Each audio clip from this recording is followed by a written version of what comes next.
The Beirut Barracks bombings occurred during the Lebanese Civil War when two truck bombs struck separate buildings housing United States and French military forces members of the Multinational Force in Lebanon killing 299 American and French servicemen. An obscure group calling itself Islamic Jihad claimed responsibility for the bombings. Suicide bombers detonated each of the truck bombs. In the attack on the building serving as a barracks for the 1st Battalion 8th Marines, the death toll was 241 American servicemen, 220 Marines, 18 sailors, and 3 soldiers, making this incident the deadliest single-day death toll for the United States Marine Corps since World War II's Battle of Iwo Jima, the deadliest single-day death toll for the United States military since the first day of the Vietnam War's Tet Offensive, and the deadliest single attack on Americans overseas since World War II. Another 128 Americans were wounded in the blast. 13 later died of their injuries, and they are numbered among the total number who died. An elderly Lebanese man, a custodian vendor who was known to work and sleep in his concession stand next to the building, was also killed in the first blast. The explosives used were later estimated to be equivalent to as much as 9,525 kg of TNT. In the attack on the French barracks, the 9-story Draca building, 58 paratroopers from the 1st Parachute Chasseur Regiment were killed and 15 injured by a second truck bomb. This attack occurred just minutes after the attack on the American Marines. It was France's single worst military loss since the end of the Algerian War. The wife and 4 children of a Lebanese janitor at the French building were also killed, and more than 20 other Lebanese civilians were injured. These attacks eventually led to the withdrawal of the International Peacekeeping Force from Lebanon, where they had been stationed since the withdrawal of the Palestine Liberation Organization following the Israeli invasion of Lebanon in 1982. The bombings, Sunday, October 23, 1983. At around 06:22. A 19-ton yellow Mercedes-Benz state bed truck drove to the Beirut International Airport, where the U.S. 24th Marine Amphibious Unit was deployed. The 1st Battalion 8th Marines, commanded by Lieutenant Colonel Larry Gulak, was a subordinate element of the 24th MAU. The truck was not the water truck they had been expecting. Instead, it was a hijacked truck carrying explosives. The driver turned his truck onto an access road leading to the compound. He drove into and circled a parking lot, and then he accelerated to crash through a 5-foot-high barrier of concertina wire separating the parking lot from the building. The wire popped like somebody walking on twigs. The truck then passed between 2 sentry posts and through an open vehicle gate in the perimeter chain-link fence, crashed through a guard shack in front of the building and smashed into the lobby of the building serving as the barracks for the 1st Battalion 8th Marines. The sentries at the gate were operating under rules of engagement, which made it very difficult to respond quickly to the truck. Sentries were ordered to keep their weapons at condition 4. Only one sentry, LCPL Eddie DeFranco, was able to load and chamber a round. However, by that time the truck was already crashing into the building's entryway. The suicide bomber, an Iranian national named Ismail Askari, detonated his explosives, which were later estimated to be equivalent to approximately 9,525 kilograms of TNT. The force of the explosion collapsed the 4-story building into rubble, crashing many inside. According to Eric Hamill in his History of the U.S. Marine Landing Force, the force of the explosion initially lifted the entire 4-story structure, shearing the bases of the concrete support columns, each measuring 15 feet in circumference and reinforced by numerous 1 3/4-inch steel rods. The airborne building then fell in upon itself. A massive shock wave and ball of flaming gas was hurled in all directions. The explosive mechanism was a gas-enhanced device consisting of compressed butane in canisters employed with pentaerythritol tetranurate to create a fuel-air explosive. The bomb was carried on a layer of concrete covered with a slab of marble to direct the blast upward.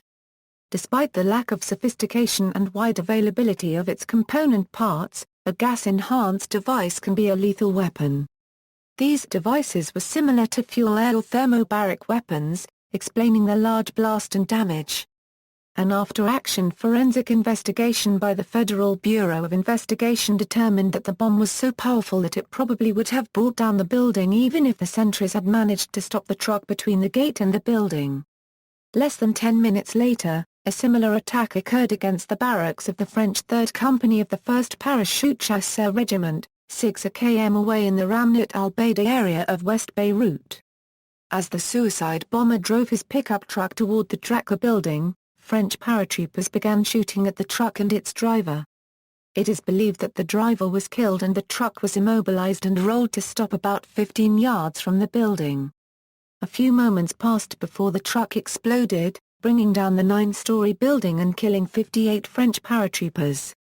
It is believed that this bomb was detonated by remote control and that, though similarly constructed, it was smaller than and slightly less than half as powerful as the one used against the Marines at the Beirut International Airport.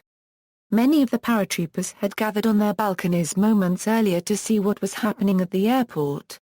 It was France's worst military loss since the end of the Algerian War in 1962.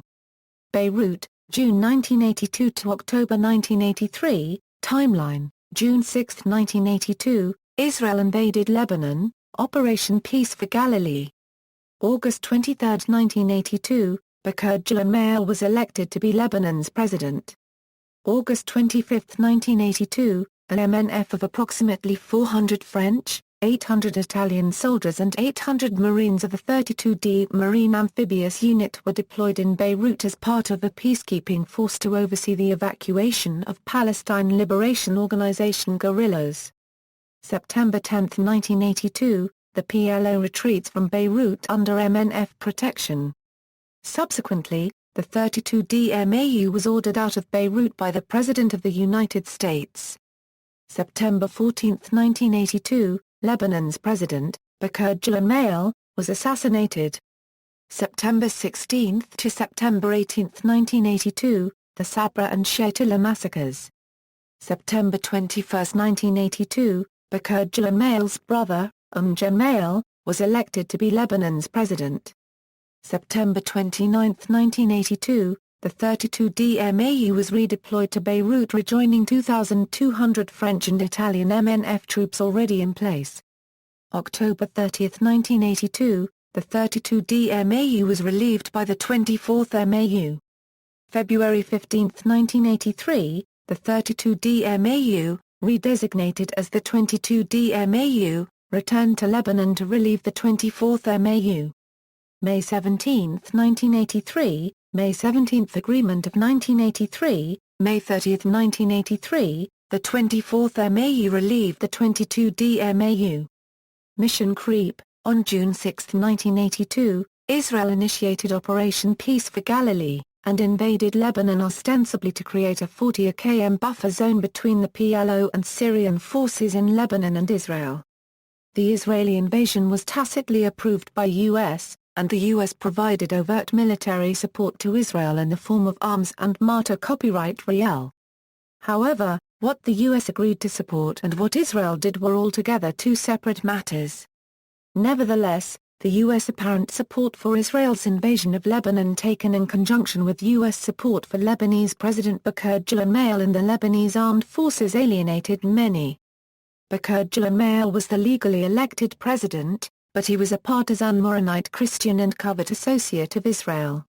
These factors served to disaffect the Lebanese Muslim and Druze communities in Lebanon.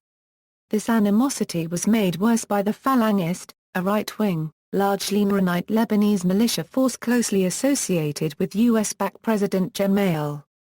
The Falangist militia was responsible for multiple, bloody attacks against the Muslim and Druze communities in Lebanon and for the 1982 atrocities committed in the PLO refugee camps, Sabra and Shatila, while the Israeli Defense Force provided security and looked on. The Falangist militia's attacks on Sabra and Shatila were purportedly a response to the September 14, 1982, assassination of President-elect Bakr Jima. Jima, Bakr's brother, succeeded Bakr as the elected president of Lebanon, and continued to represent and advance Maronite interests. All of this, according to Robert Fisk, served to generate ill will against the MNF among Lebanese Muslims and especially among the Shiites living in the slums of West Beirut and around the Beirut International Airport where the U.S. Marines were located. Lebanese Muslims were manipulated into believing the MNF, and the Americans in particular, were unfairly siding with the Maronite Christians in their attempt to dominate Lebanon. Muslim feelings against the American presence were exacerbated when counter-battery missiles lobbed by the U.S. 6th Fleet hit innocent bystanders in the Druze-dominated Shuf Mountains. Colonel Timothy J. Garrity, the commander of the U.S. 24th Marine Amphibious Unit deployed as peacekeepers in Beirut during the incident, has said that the American and the French headquarters were targeted primarily because of who we were and what we represented, and that it is noteworthy that the United States provided direct naval gunfire support which I strongly opposed for a week to the Lebanese army at a mountain village called Souk al-Ghab on September 19 and that the French conducted an airstrike on September 23 in the Bekaa Valley. American support removed any lingering doubts of our neutrality, and I stated to my staff at the time that we were going to pay in blood for this decision. The naval gunfire support Colonel Garrity referenced was from 4 U.S. warships, the USS Virginia, USS Arthur W. Radford, USS Bowen, and USS John Rogers.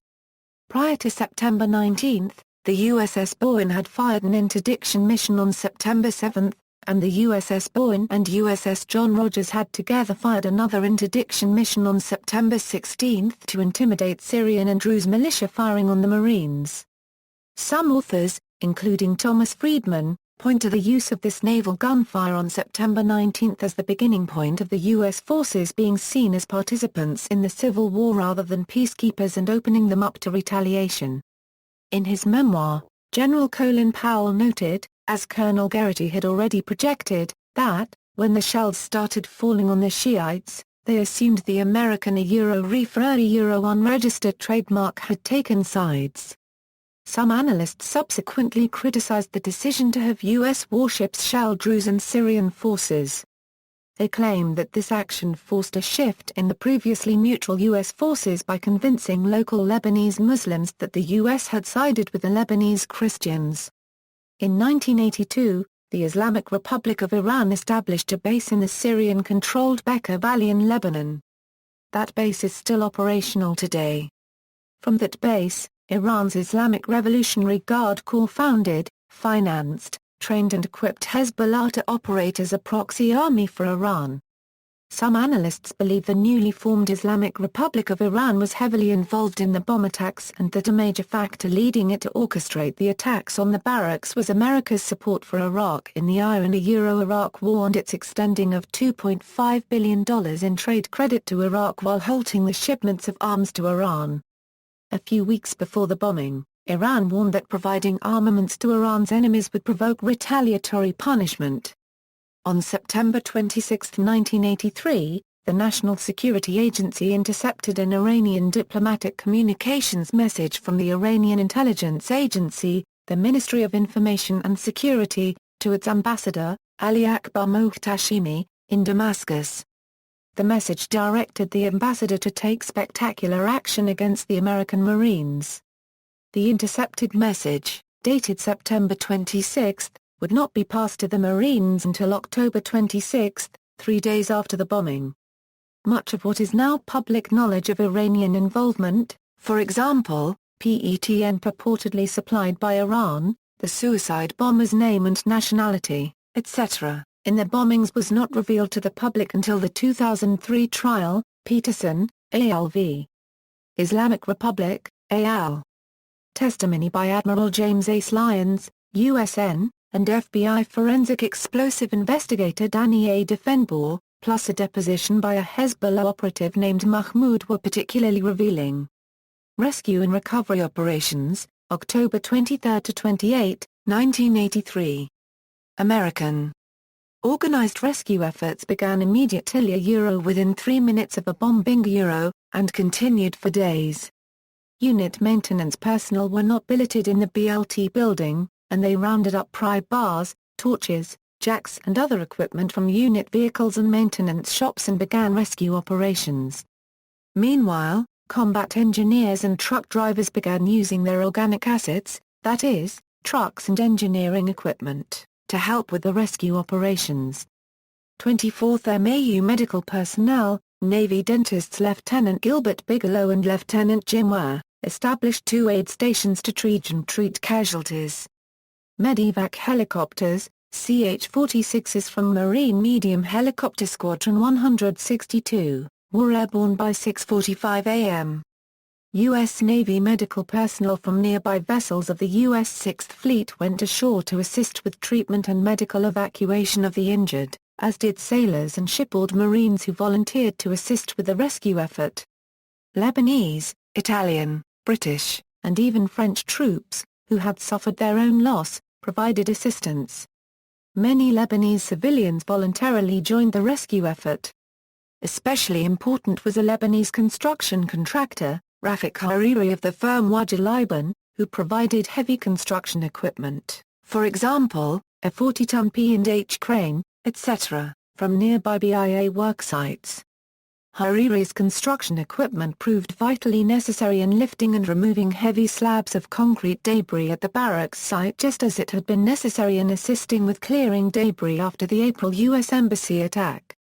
While the rescuers were at times hindered by hostile sniper and artillery fire, several Marine survivors were pulled from the rubble at the BLT-1/8 bomb site and airlifted by helicopter to the Uso Iwo Jima, located offshore.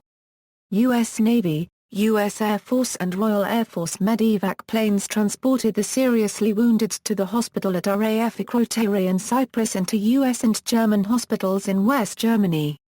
A few survivors, including LTC Golak, were sent to the Italian MNF dispensary and to Lebanese hospitals in Beirut.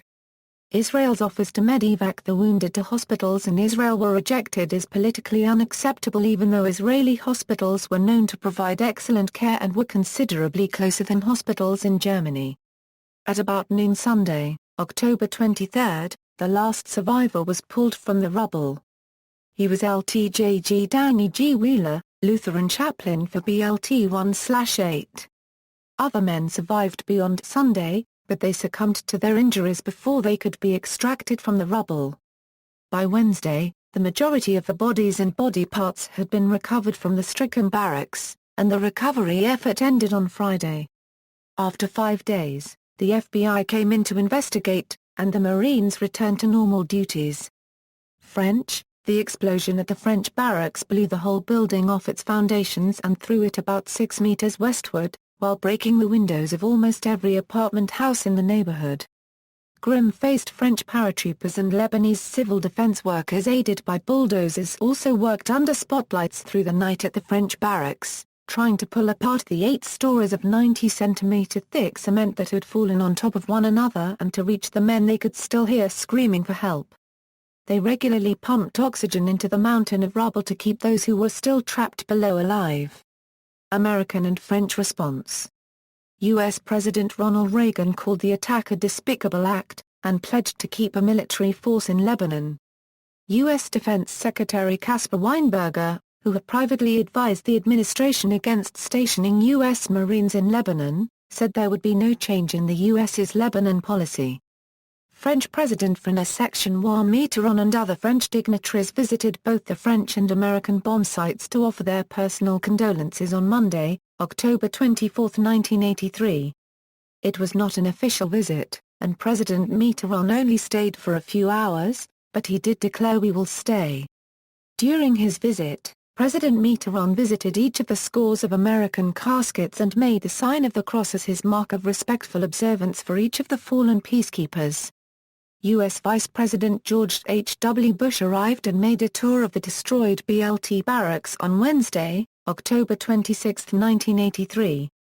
Vice President Bush toured the site and said the U.S. would not be cowed by terrorists.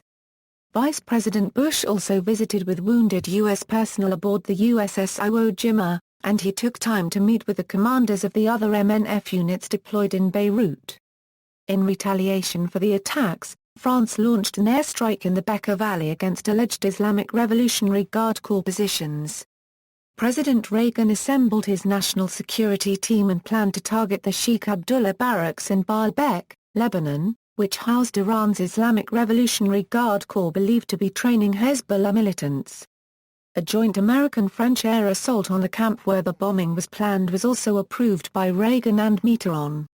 U.S. Defense Secretary Weinberger lobbied successfully against the mission, because at the time it was not certain that Iran was behind the attack. Some of the U.S. Marines in Beirut were moved to transport vessels offshore where they could not be targeted. Yet, they would be ready and available to serve as a ready reaction force in Beirut if needed.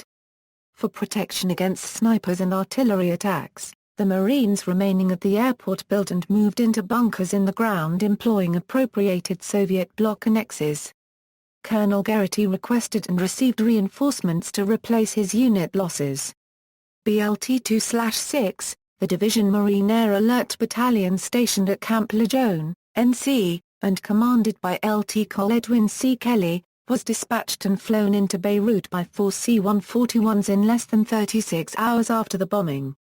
LT Col Kelly officially replaced the seriously injured BLT 1/8 commander, LT Col Goluk. LT Col Kelly quietly redesignated his unit, BLT 2/6, as BLT 1/8 to help bolster the morale of the BLT 1/8 survivors.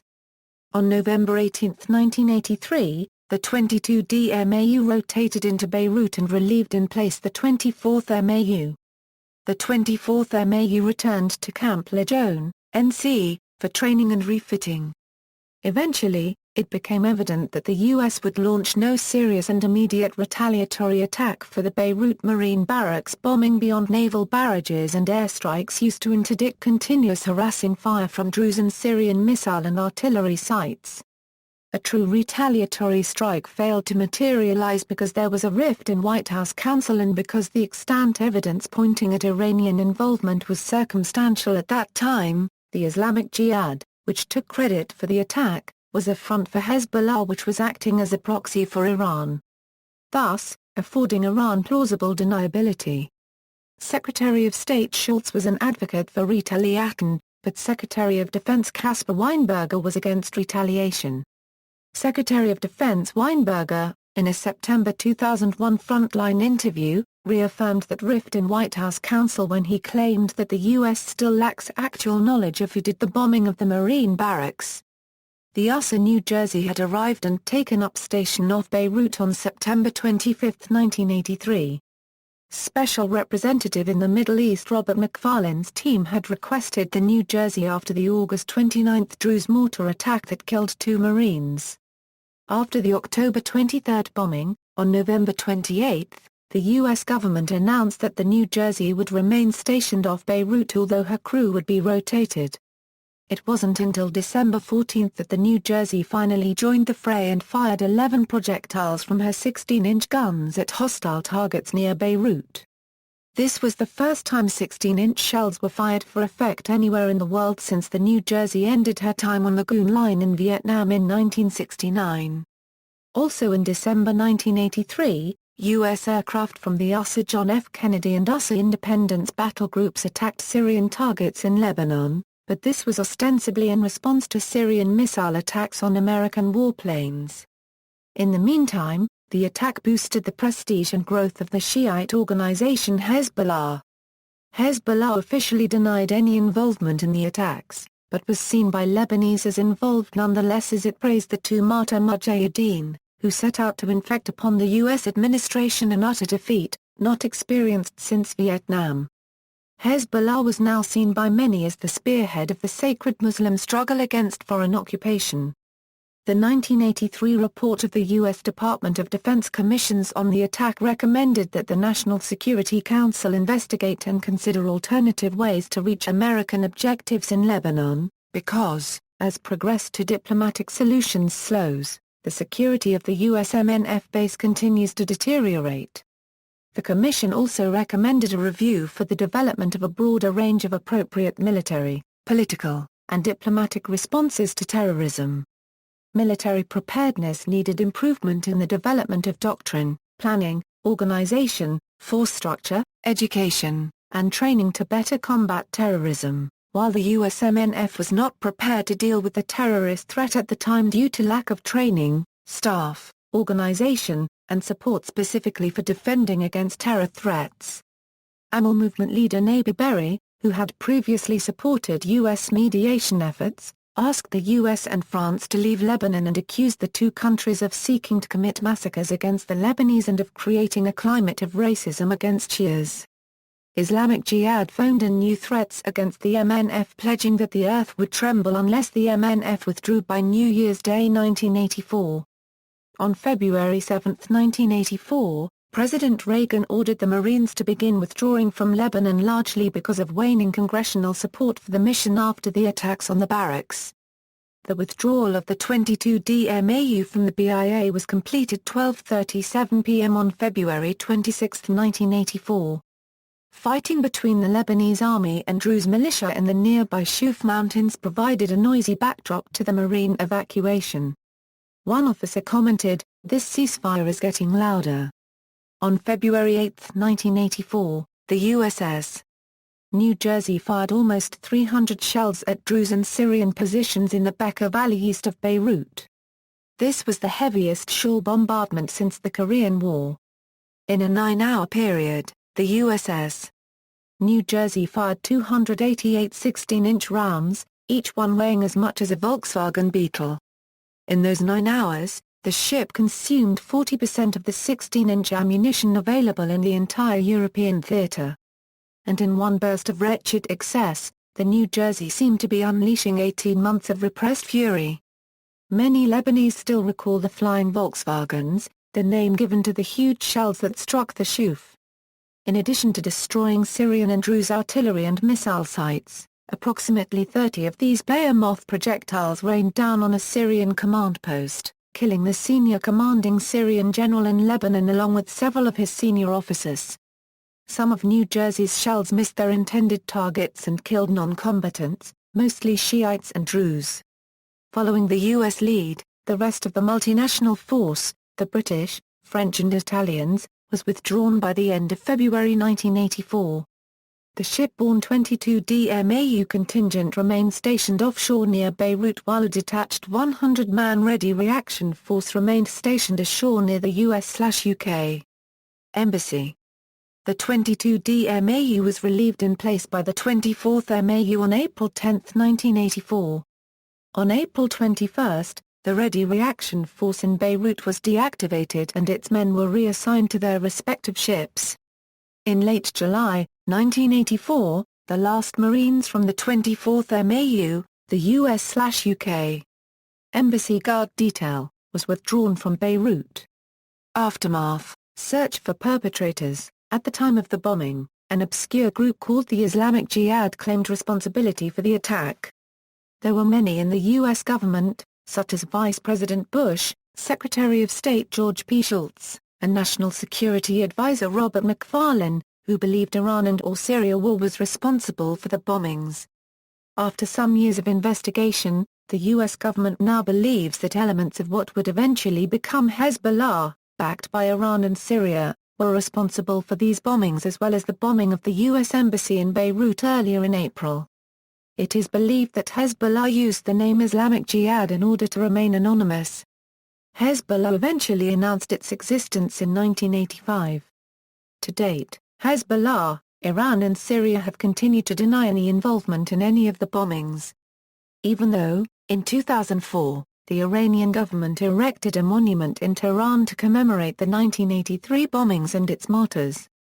Lebanese author Hala Jabbar claims that Iran and Syria helped organize the bombing, which was run by two Lebanese Shia, Imad Muniyeh and Mustafa Badr al-Din.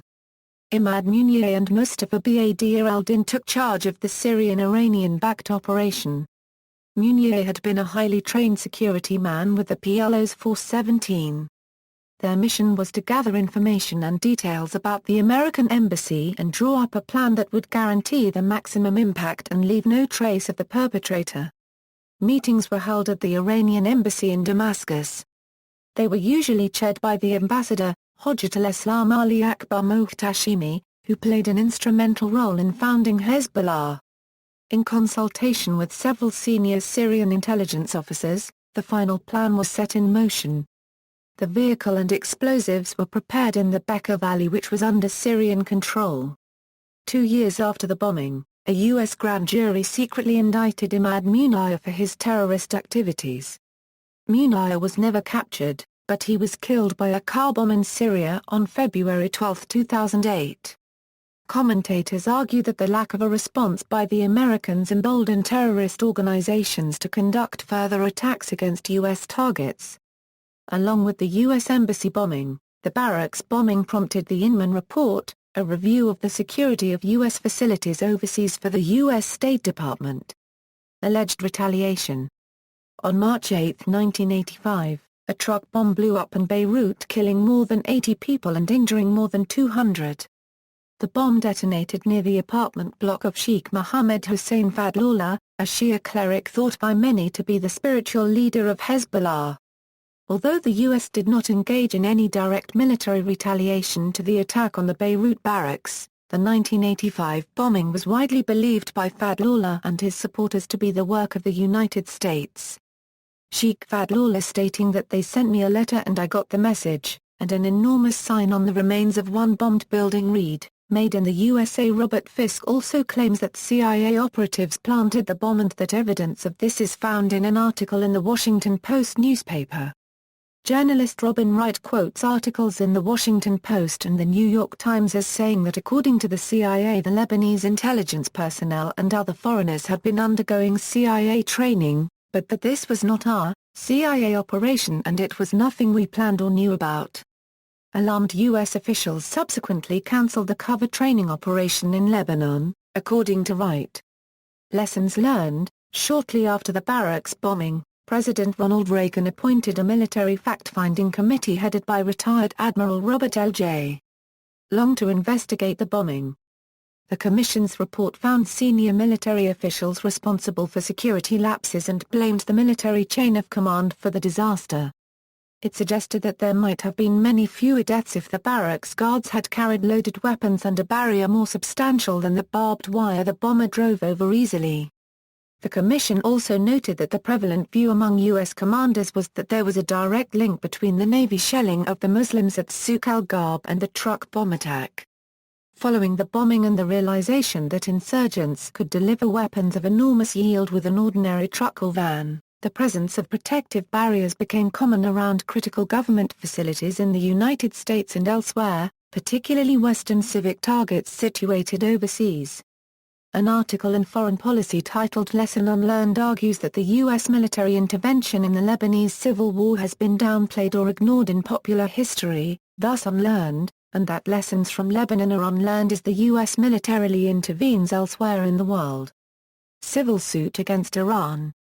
On October 3 and December 28, 2001, the families of the 241 servicemen who were killed as well as several injured survivors filed civil suits against Islamic Republic of Iran in the Ministry of Information and Security in the U.S. District Court for the District of Columbia.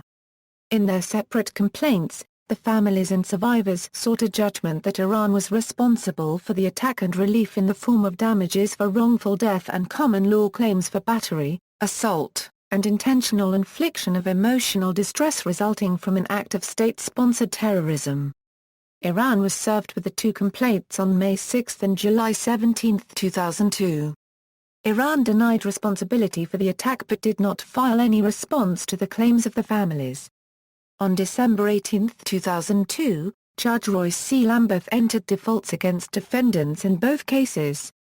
On May 30, 2003, Lamberth found Iran legally responsible for providing Hezbollah with financial and logistical support that helped them carry out the attack. Lamberth concluded that the court had personal jurisdiction over the defendants under the Foreign Sovereign Immunities Act, that Hezbollah was formed under the auspices of the Iranian government and was completely reliant on Iran in 1983, and that Hezbollah carried out the attack in conjunction with MOIS agents.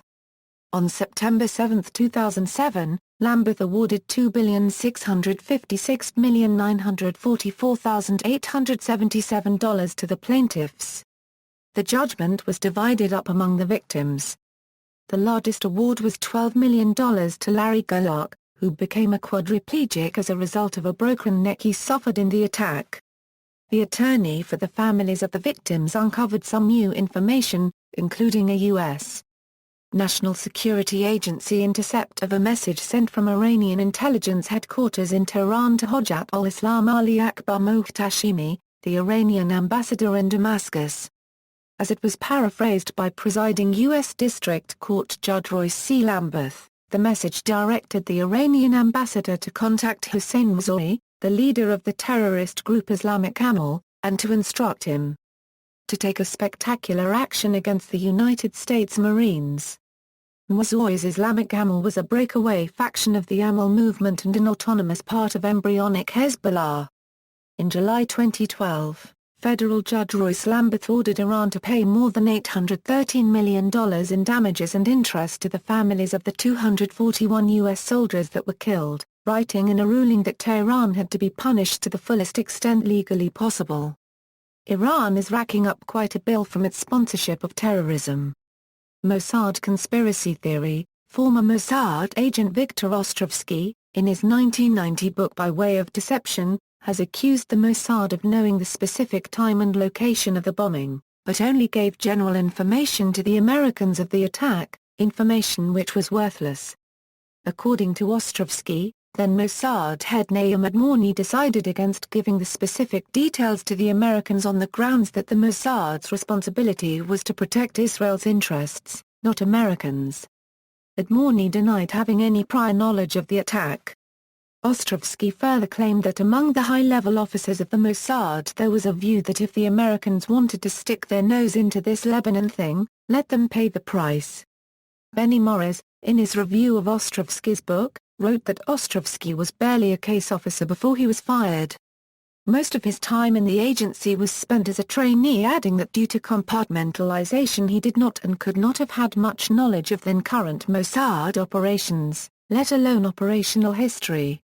Benny Morris wrote that the claim regarding the barracks was odd, and an example of one of Ostrovsky's wet stories which were mostly fabricated. Terrorism classification. The bombing was categorized by the U.S. as an act of terrorism. However, according to academic Oded Lowenheim, the U.S. Marines had become allied with the Maronite Christians in Lebanon and were actively engaging in battles, thus waiving their non-combatant status. The U.S. still categorized this attack as an act of terror as it was directed against off-duty servicemen, whom the U.S. defines as non-combatants. Memorials and remembrance. A Beirut memorial has been established at Marine Corps Base Camp Lejeune, and has been used as the site of annual memorial services for the victims of the attack. A Beirut memorial room at the USO in Jacksonville, North Carolina has also been created. The Armed Forces Chaplaincy Center, the site of chaplain corps training for the U.S. Army, Navy, and Air Force at Fort Jackson, Columbia, South Carolina, includes the partially destroyed sign from the Beirut Barracks Chapel as a memorial to those who died in the attack. According to Rabbi Arnold Resnikoff, one of the Navy chaplains present during the attack, amidst the rubble, we found the plywood board which we had made for our peacekeeping chapel. The chaplain corps seal had been hand-painted, with the words peacekeeping above it, and chapel beneath. Now peacekeeping was legible, but the bottom of the plaque was destroyed, with only a few burned and splintered pieces of wood remaining. The idea of peace, above. The reality of war, below. Other memorials to the victims of the Beirut Barracks bombing have been erected in various locations within the U.S., including one at Penn's Landing in Philadelphia, Pennsylvania, and one in Florida. Additionally, a Lebanese cedar has been planted in Arlington National Cemetery near the graves of some of the victims of the attack, in their memory. A plaque in the ground in front of the tree, dedicated in a ceremony on the first anniversary of the attack, reads, "Let peace take root. This cedar of Lebanon tree grows in living memory of the Americans killed in the Beirut terrorist attack and all victims of terrorism around the world." The National Museum of the Marine Corps, in Quantico, Virginia, unveiled an exhibit in 2008 in memory of the attack and its victims.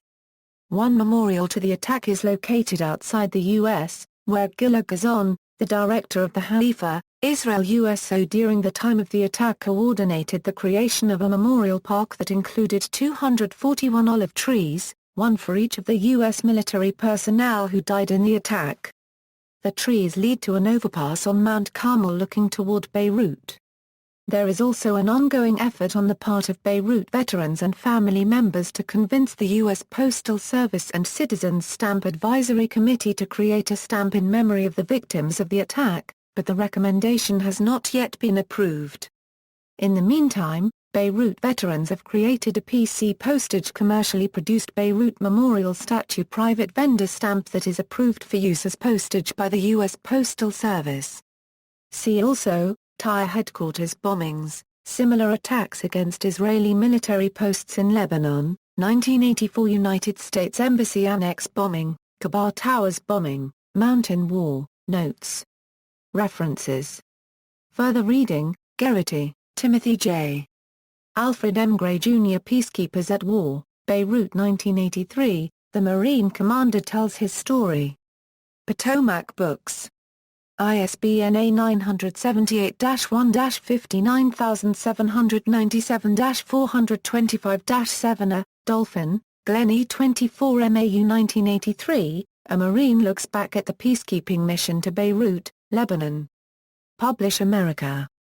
ISBN A978-1-4137-8501-2 Frank, Bennis M. U.S. Marines in Lebanon, 1982–1984. U.S. Marine Corps. Retrieved February 12, 2010. Petty, Michael. Peacekeepers at War, A Marine's Account of the Beirut Catastrophe. Faber and Faber. ISBN A978-0-571-12545-6. Hamill, Eric M. The Route, The Marines in Beirut, August 1982 – February 1984. Harcourt Brace Jovanovic. ISBN A978-0-15-179006-7. Patrice Pavetta, Beirut 1983, La 3e Compagne du 1 RCP dans la Tenta du Draka, Militaria Magazine 342, January 2014, pages 34–45. External links. President Reagan reads Chaplain Arnold Resnikoff's first-hand account of bombing, text version. Video version. Text of original report, Lebanese Civil War. Full information, 241 SaveTheSoldiers.com. Honorary tribute to the soldiers who died, Lebanese Civil War 1983. Full of pictures and information, John H. Kelly. Lebanon 1982–1984. Euro includes diary entries by Ronald Reagan. I have ordered the use of naval gunfire. Euro September 11, 1983, report on the bombing, aftermath pictures, the Beirut Memorial Online, memorial to those killed, BeirutCoin.com. Euro commemorative challenge coin honoring those Kia, official Beirut Veterans of America website, Draka, Beirut, October 23, 1983. Euro French tribute site with photographs, A Soldier's Perspective, Remembering America's First Suicide Bombing, October 20, 2008. A Chaplain Remembers, brief YouTube interview with Rabbi Arnold Resnikoff, recalling attack and its aftermath. Finding Accommodation, Washington Jewish Week, October 23, 2008. Looking back 25 years at lessons of interfaith cooperation from the bombing. Extensive CBS radio breaking newscast recordings, Richmond Times-Dispatch online presentation, 30th anniversary of the Beirut bombing.